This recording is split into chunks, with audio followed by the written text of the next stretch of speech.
There are two remaining questions that come from the baptismal covenant in our series, Resolve, Restart, Refresh. But this week is the last before we will receive the prayers of the whole church in service of confirmation, reception, and reaffirmation. And I think it's necessary for us to pause and think about a different question. Not the questions that are asked of us, but the question you will ask of God. As you kneel on the steps of the altar on Sunday, December 10th, what will you be asking the Lord to do for you? Jesus said, ask and you shall receive, seek and you shall find, knock and the door will be open for you. And now you've prepared, you've invested your time. Perhaps you've engaged in the practices of prayer and Bible reading that we discussed. But what is it that you seek? What do you want to come from your confirmation or by being received or by reaffirming your baptismal vows? There are places where Jesus asks that very question. In the first chapter of the Gospel of John, two men who had been disciples of John the Baptist begin literally following Jesus from place to place. At one point, he turns and he faces them and asks, "What do you want?" It sort of seems obvious. They were hoping to learn from him, maybe to become his disciples. Now, Jesus could have said, "Hey, I see you following me here and there, wherever I am teaching. Would you like to be a disciple?" But he wants them to articulate what they really want. In two Gospels, a blind man begging by the side of the road calls out to Jesus. Jesus stops and approaches him and asks, "What do you want me to do for you?" Now, it seems so obvious. A blind man begging hears that the one who has performed miracles is walking by. What else could he have asked for? Of course, he wants to be healed and to see again. But Jesus still asks, "What do you want me to do for you?" Later in the Gospels, two of the disciples, James and John, come to Jesus privately and tell him they have a request. Jesus answers them, "What do you want me to do for you?" Now, they had a very bold request. They said, "We want to sit at your right and left hand when you come into your glory." Essentially, we want you to grant us to be have the two most important positions in the kingdom. Interesting that Jesus doesn't criticize them because they ask it. But he asks them, do you think you are ready to handle what that's going to require? To accept that what I'm going through and what I'm going to go through is going to be part of your life. So it's important to remember that it's good to be bold in asking. You know that Jesus has died for you. He wants your absolute best. He wants you to have life abundantly. But remember, sometimes the gifts and calls also come with responsibilities. Confirmation, reception, and reaffirmation, well, that's a liturgical service in the pages of the prayer book. Maybe you went to a confirmation class as a kid. You may not have asked God for anything. Maybe you just went through the service because your friends were going and you wanted to be with them.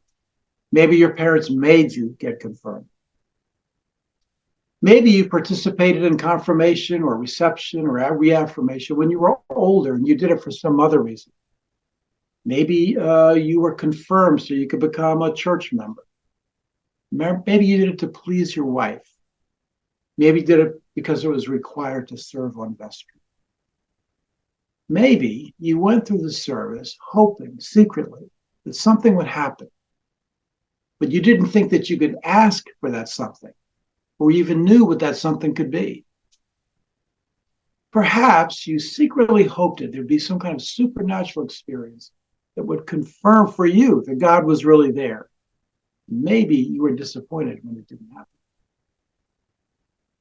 And just maybe when you reaffirmed your vows one other time, that you did so thinking that if I do this, it'll help me start praying again.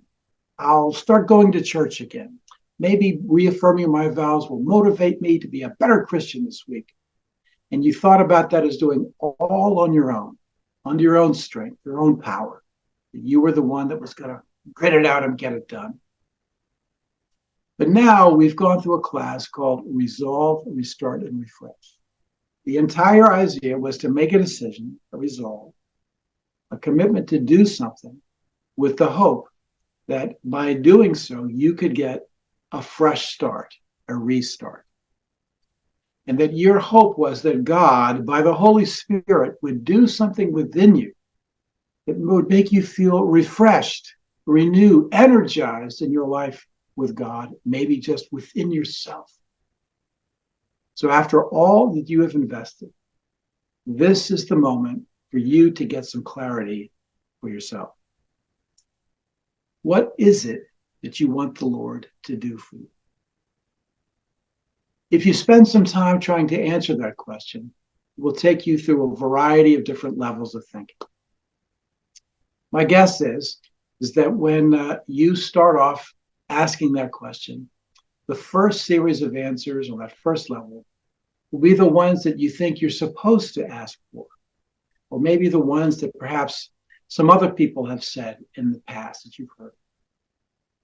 But if you stick with it, if you continue to think and pray and imagine yourself in the presence of Jesus and hearing him ask you what you really want, as you stick with that, you will move into deeper kinds of answers. The idea is that you go deep into your heart, beyond the surface, and discover that place, really, to discover the ache in your heart that cries out for God. You might find a place where your desire to know or to be a person of faith is in conflict with your doubts. You might discover that you have some strong feelings about asking God for anything because you aren't sure whether you're worthy of asking.